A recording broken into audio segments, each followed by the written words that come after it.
Just on a note, why I'm wearing all my bike stuff is I'm really going low carbon. I've always been fairly low carbon, but I did have a car before. I've been doing everything without a car now for about a year, and it's been brilliant. This is my vehicle now. This is my steed, and it's basically doing everything I need so far. I can still carry, because I only ever make a sustainable amount of tapas for people and it's small, I can still carry it on my bike in a basket or a bag. So anyway, over to our Norway maple tree.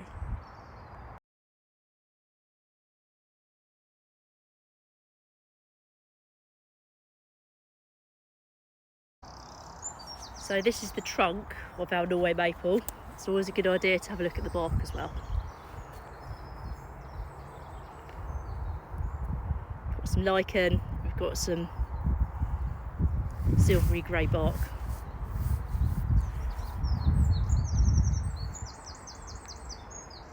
Lots of stems. Beautiful sunny day, mid-March.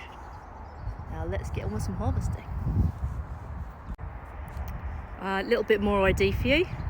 So really good close look up at the flowers.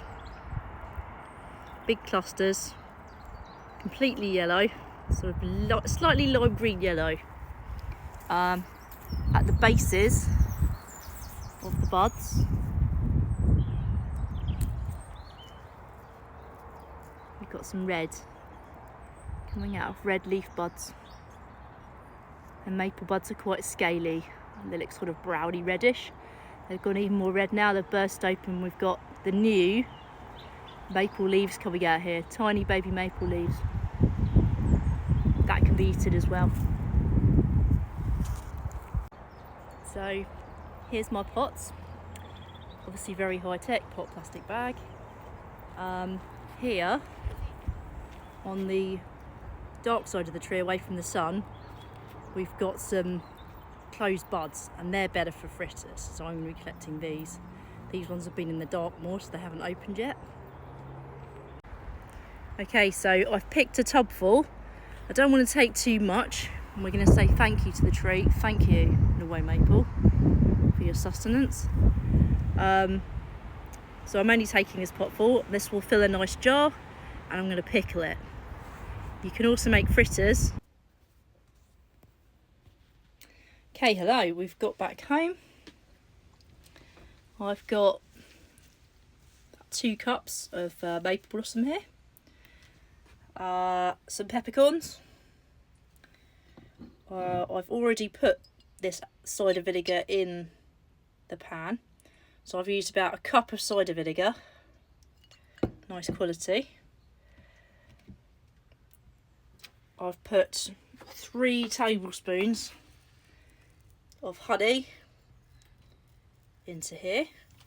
You can use sugar, but I like to use honey. It's more natural.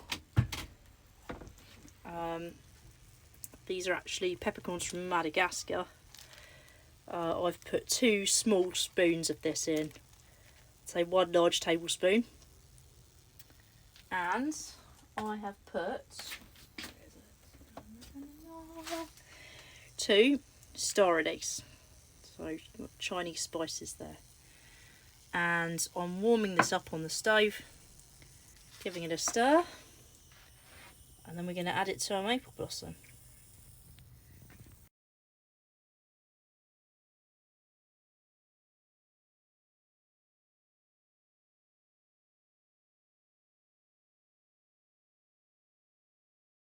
Hi and welcome back to Hedrich Cat's Boat Kitchen.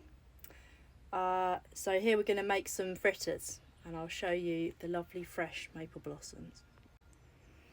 So I've picked the most closed blossoms right at the end of the tree. I've put 1 cup of flour. I've put 1 teaspoon of baking powder. I don't have any cornstarch. That would be ideal, but I don't have any.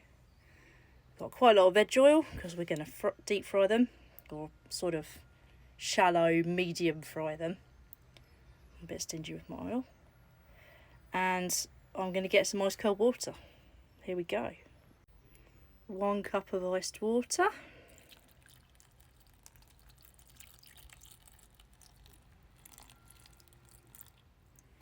And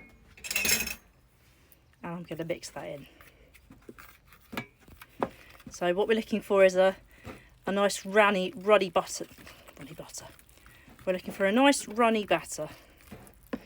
So if it's not runny enough, tempura like, add a bit more water. Like this one needs a bit more water. Okay, hi all. I've been soaking the maple flowers in the batter. So here we've got another one. Leaving them to soak for a few minutes. I'd like to try some savoury recipes with this as well. I'm more into savoury than sweet, really. Then we can fit one more in there in the corner. And we'll give them a little turn.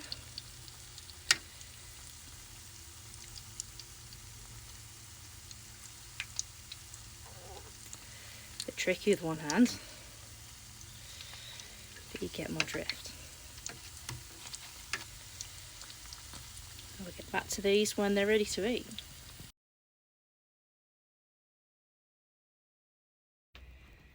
Okay, so I tried them with various spices, and it is really nice if you dust them with cinnamon. And then I've tried them on their own with the cinnamon, but I'm going to add a bit of ground up sugar too. Because they've got that pea flavour, I'm thinking some lovage, or I just tried some oregano and that was quite nice too. So yeah, experiment. Anything that sort of tastes good with peas in a savoury way, or in an elderflower way with the sugar, should work.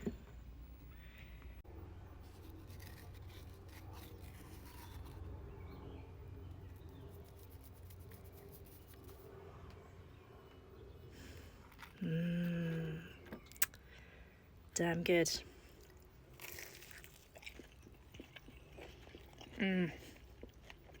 Check that out. Green goodness, and I have to admit, a sugary bite.